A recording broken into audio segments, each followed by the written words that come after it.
रिंकी बेटी मान जाओ, लड़के पक्षी की माँ तुम्हें बुला रही है, वो देखने आई है तुम्हें।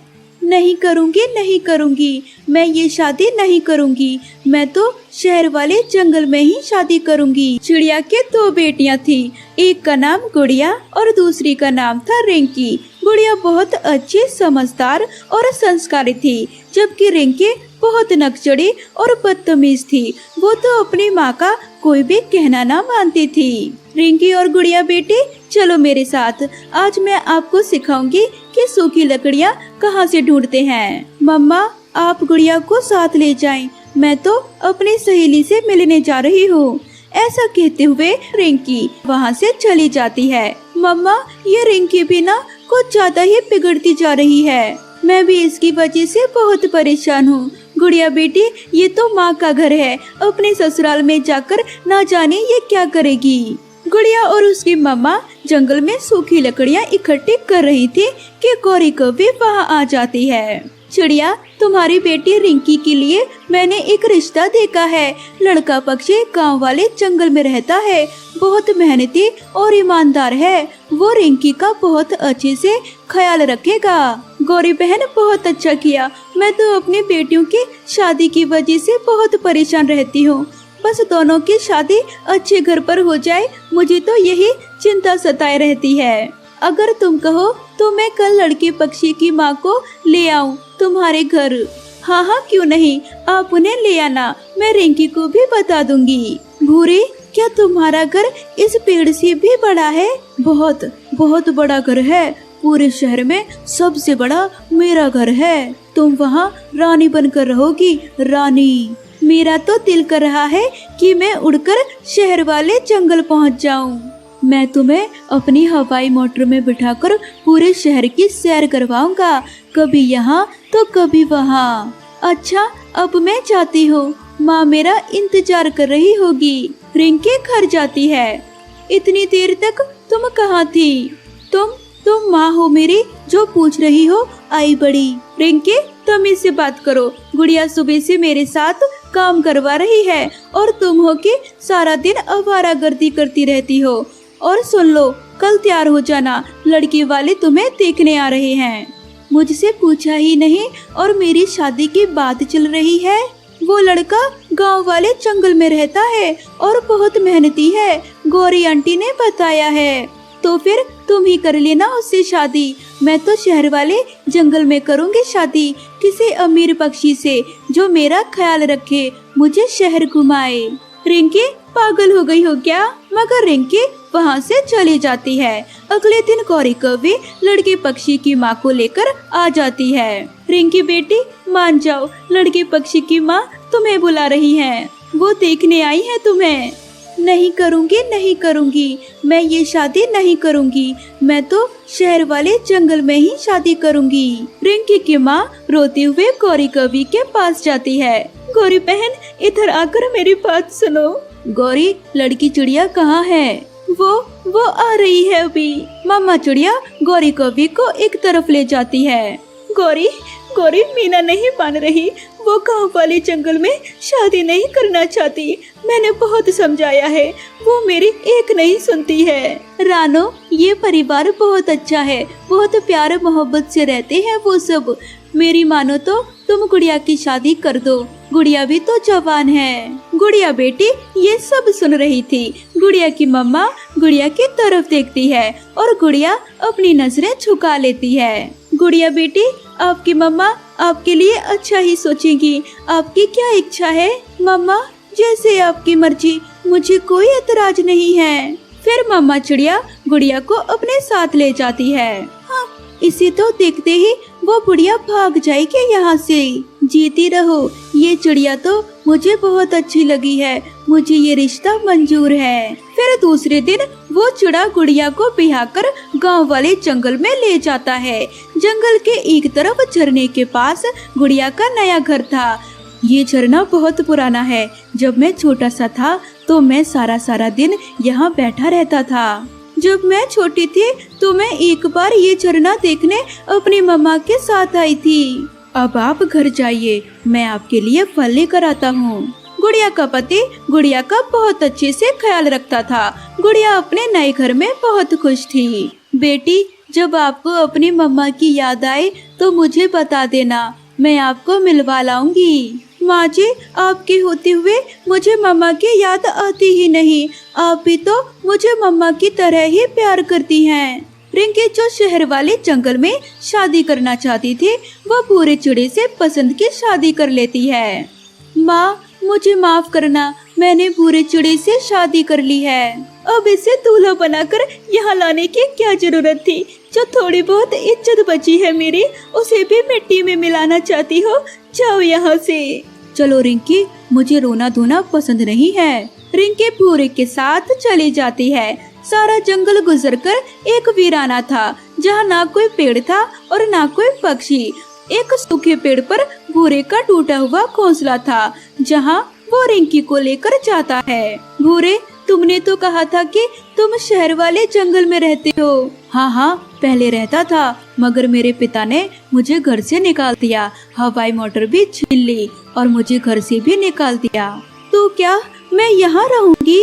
मुझे बहुत अच्छी नींद आती है इस घोंसले में। जरा लेट कर तो देखो, मजा आ जाएगा। नरम है ये घोंसला। रिंकी के सारे सपने चकनाचूर हो चुके थे और वो थोड़ी दूर एक झाड़ी के पास बैठकर रोने लग जाती है। हा हा हा हा हा।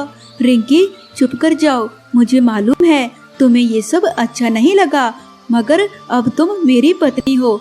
जहाँ मैं वहीं तुम रहोगी। 1-2 दिन में दिल लग जाएगा तुम्हारा भी यहाँ। फिर रिंकी एक लंबी सांस लेती है और अपनी माँ की बातें याद करने लगती है, मगर गया समय लौटकर आने वाला नहीं था। रिंकी ने जो फैसला किया था उस पर अब वो बहुत पछता रही। एक जंगल में रानू चिड़िया अपने पति आकाश चिड़े के साथ रहती थी। आकाश चिड़ा किसान था, वो टमाटर की खेती करता था। एक दिन रानू चिड़िया अपने पति के लिए भोजन लेकर खेत पर आती है। आकाश जी, मैं आपके लिए भोजन लेकर आई हूँ, जल्दी से आकर खा लो, नहीं तो भोजन ठंडा हो जाएगा। अभी आया रानू, पौधों में पानी डाल रहा हूँ। ठीक से पानी नहीं डाला तो पौधे सूख जाएंगे। थोड़ी देर बाद आकाश चिड़ा पौधों में पानी डालकर आता है और भोजन करने लगता है। तभी एक व्यापारी उसके खेत पर टमाटर खरीदने आता है। आकाश चिड़ा भोजन करके व्यापारी को टमाटर देता है। ये क्या, ये पैसे तो बहुत कम है। इतने कम रुपयों में मेरी तो लागत भी नहीं आएगी। भाई, मैं तो तुम्हें इतने ही पैसे दूंगा। अगर तुम्हें ज्यादा पैसे चाहिए तो तुम दूसरे व्यापारी को अपने टमाटर बेच दो। ठीक है भाई, आप जो दाम देंगे मुझे मंजूर है। व्यापारी टमाटर लेकर वहाँ से चला जाता है। आकाश चिड़ा सारे पैसे रानू चिड़िया को दे देता है। ये तो बहुत कम पैसे हैं जी। क्या करूँ रानू, कुछ समझ नहीं आता।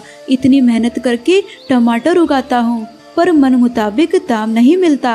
मेरी बात मानो, अब से व्यापारी को टमाटर बेचना बंद करो। खुद से अपने टमाटर को बाजार में ले जाकर बेचो, इससे ज्यादा हमें मुनाफा होगा। अगर रानो मैं टमाटर बेचने बाजार चला जाऊंगा तो खेत की देखभाल कौन करेगा? और अगर अच्छी देखभाल नहीं होगी तो फसल सूख जाएगी। आप खेत की चिंता क्यों करते हो जी? मैं और गुड़िया है ना, हम दोनों मिलकर खेत की अच्छी तरह से देखभाल करेंगे। अब तो अपनी गुड़िया भी बड़ी हो गई है, हम दोनों अच्छे से सारा काम कर लेंगे। आकाश जी, शाम हो गई है, चलो अब घर चलते हैं। 2-3 दिन बाद आकाश अपने खेत से टमाटर तोड़ता है और एक ठेले पर रखकर उन्हें बाजार में बेचने जाता है। टमाटर ले लो, टमाटर, ताजे ताजे टमाटर, लाल लाल टमाटर, ले लो भाई ले लो। 1 केजी टमाटर कितने के दे रही हो? दीदी, बाजार भाव दूंगा, 10 रुपए के 1 केजी टमाटर हैं। अरे, ये टमाटर तो बहुत ही सस्ते दे रहा है, लेकिन बाजार में तो 1 केजी टमाटर 20 रुपए के मिल रहे हैं। ऐसा करती हूँ, मैं इसी से 2-4 केजी टमाटर खरीद लेती हूँ। भैया, मुझे 4 केजी टमाटर दे दो और ये लो 40 रुपए। शाम होते होते आकाश के सारे टमाटर बिक जाते हैं। आज उसे टमाटर की अच्छी कीमत मिली थी। वो घर आता है और अपनी बेटी को अपने पास बुलाता है। गुड़िया, देख मैं तेरे लिए क्या लेकर आया हूँ। तुझे जलेबियाँ बहुत पसंद है ना? ये लो बेटा, जलेबियाँ खाओ।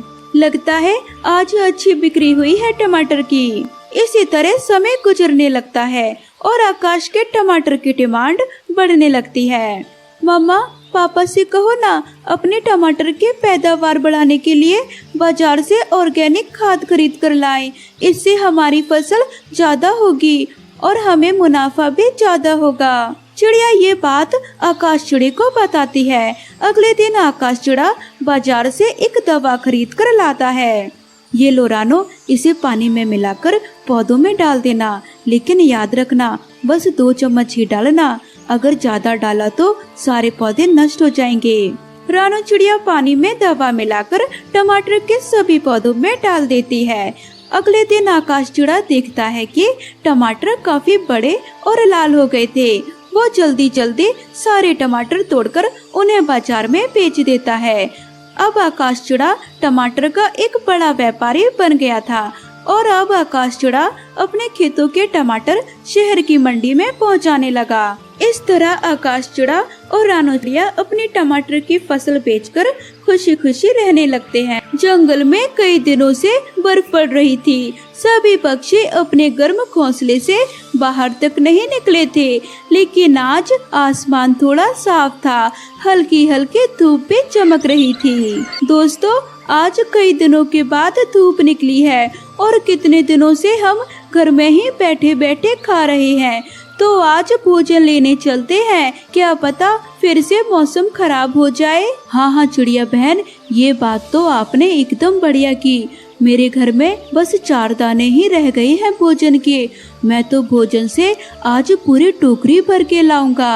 कालू, तुम चुप हो। लगता है तुम्हारे घोंसले में ढेर सारा भोजन है, इसलिए तुम जाना नहीं चाहते। नहीं नहीं मिट्ठू तोते, ऐसा नहीं है। मेरे घोंसले में भी कब का भोजन खत्म हो गया, लेकिन मैं ज्यादा उड़ नहीं पाऊंगा। मेरे पंख में दर्द है और गौरी से कहूँगा तो वो जाएगी ही नहीं। कालू भैया, मैंने देखा था आपको जब आप बुलबुल के पास से अपने पंख की दवा ले रहे थे। हम सब गौरी को अपने साथ ले जाएंगे और वो तुम्हारे लिए भी भोजन लेकर आएगी। फिर वो सब कालू कौवे के घर आते हैं। गौरी कौवी तो मस्त धूप में आंखों पर चश्मा लगाए लेटी हुई थी। गौरी, आज मौसम साफ है, धूप निकली है तो हमारे पड़ोसी दोस्त दाना लेने जा रहे हैं। हाँ, तुम भी जाओ, रोका किसने है। और मेरे लिए तो चीकू का फल ले आना। चीकू गर्म होते हैं,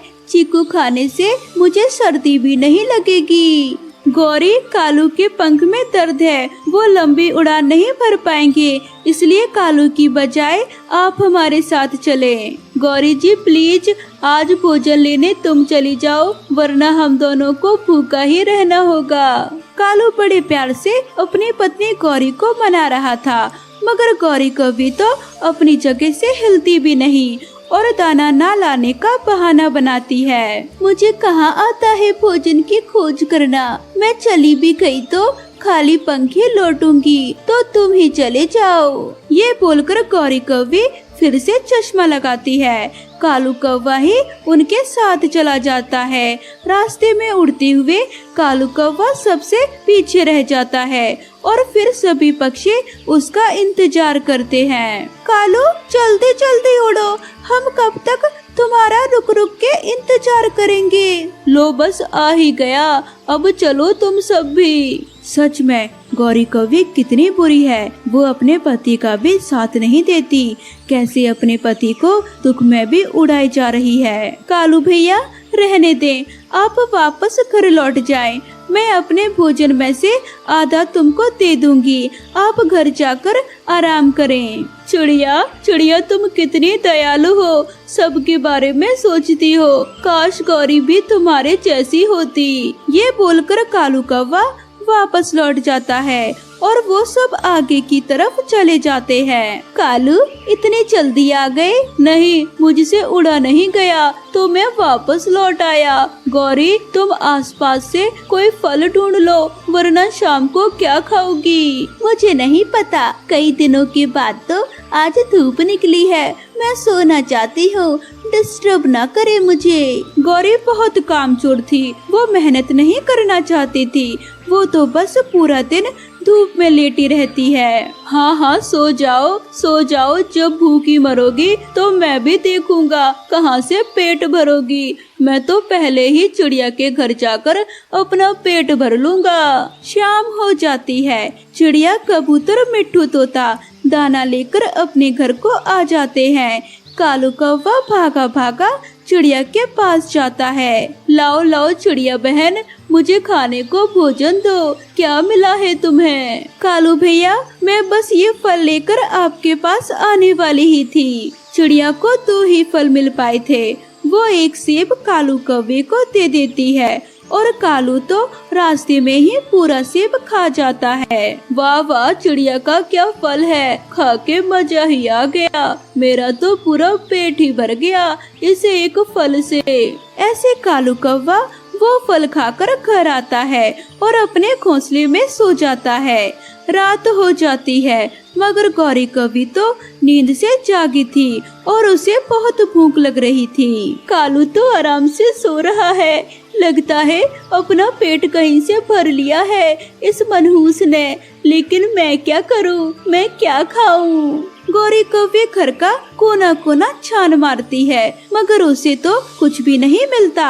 इतनी देर मेहनत करने के बाद भी एक दाना ना मिला। मैं भूखी हूँ, ये लंबी रात कैसे बिताऊंगी? कुछ तो खाना ही होगा। मैं मिट्ठू तोते के पास जाती हूँ, क्या वो इतनी रात को दरवाजा खोलेगा भी या नहीं? ऐसे सोचकर गौरी कौवे घर से बाहर चली जाती है। बाहर कितनी ठंड है और ऊपर से बर्फबारी, मैं तो भूखी ही मर जाऊंगी। मिट्ठू तोते घर का दरवाजा खोल, जल्दी खोल, मैं गौरी हूँ। पति जी, इतनी रात को गौरी कौवे हमारे घर क्यों आई होगी? हरियाली भूख, अब भूख से मर रही होगी। सुबह तो हमारे साथ गई नहीं, पूरा दिन मजे से सोई है चश्मा लगा के। मिट्ठू जी, तो आप जाकर कह दे हमारे पास खाने को कुछ भी नहीं है। फिर मिट्ठू तोता दरवाजा खोलता है और गौरी कौवी से कहता है, मिट्ठू तोते, कुछ खाने को दे दो, हमारे घर में भोजन खत्म हो गया है। गौरी, हमारे घर में भी भोजन नहीं है, जो मैं लाया था वो हम दोनों ने खा लिया। फिर गौरी कौवी वहाँ से उड़ती और कबूतर के घर जाती है। लूसी जल्दी दरवाजा खोलो, बाहर बहुत ठंड पड़ रही है। गौरी कौवी, तुम यहाँ क्या काम है तुम्हें हमसे, जो आधी रात को हमें नींद से जगाया? कबूतर, मेरे भाई, मैं भूखी हूँ, क्या तुम्हारे पास कुछ खाने को मिलेगा? हाँ गौरी, दाना तो है मेरे पास, मगर वो दाना तुम्हें दे दिया तो हम सुबह क्या खाएंगे? क्या पता कल का मौसम बहुत खराब हो। ऐसा कहकर कबूतर दरवाजा बंद कर लेता है और गौरी कौवी वहाँ से भी चली जाती है। उसकी भूख तो बढ़ी जा रही थी और ऊपर से ठंडी ठंडी हवाएं भी सता रही थी। सबके सब कैसे मजे से सोए हुए हैं और एक मैं हूँ इतनी ठंड में भूखी यहाँ वहाँ भटक रही हूँ। अच्छा ही होता अगर मैं सुबह सबके साथ जाकर भोजन ले आती। अब तो बस चिड़िया का ही घर बचा है, पता नहीं वो मुझे दाना देगी भी या नहीं। फिर गौरी कौवी रानू चिड़िया का दरवाजा खटखटाती है। वो ठंड की वजह से साफ बोल भी नहीं पा रही थी, उसकी चोंच कांप रही थी। चिड़िया बहन, मुझे कुछ खाने को दे दो, मैं भूखी हूँ, मैं भूखी यहाँ वहाँ घूम रही हूँ। गौरी, पहले आप घर के अंदर आए, आप कितना कांप रही हैं। ये बोलते हुए चिड़िया गौरी कौवी को गर्म कंबल में बिठाती है। गौरी, भोजन तो मेरे पास भी नहीं है, लेकिन मेरे पास कुछ सूखी लकड़ियाँ हैं, जिससे मैं आपके लिए गरम गरम सूप बना सकती हूँ। चिड़िया जल्दी करो, जल्दी बना दो वो सूप ही पिला दो मुझे। फिर चिड़िया अपनी रसोई में जाती है, वो लकड़ियों में आग लगाती है और गौरी कौवी के लिए सूप बना देती है। गौरी कौवी तो गरम गरम सूप को ही झट से पी जाती है। चिड़िया चिड़िया ये क्या था, मेरा तो पेट ही भर गया और अब ठंड भी कम लग रही है। गौरी, जब मेरे पास फल, सब्जी, गाजर, मूली, गोभी जमा हो जाते थे तो मैं उन्हें सुखाकर उनका चूर्ण बनाकर रख लेती थी, और जब खाने को कुछ नहीं होता तो ऐसे ही गर्म पानी में उबाल कर पीती हूँ। वाह वाह चिड़िया, तुम कितनी मेहनती हो। तुम्हारे पास ये था तब भी आज भोजन लेने गई, और एक मैं हूँ आराम से जीना चाहती हूँ बस। लेकिन अब मैं ऐसा नहीं करूँगी, हर रोज भोजन की खोज को जाया करूँगी। आज तो मैं मरते मरते बची हूँ।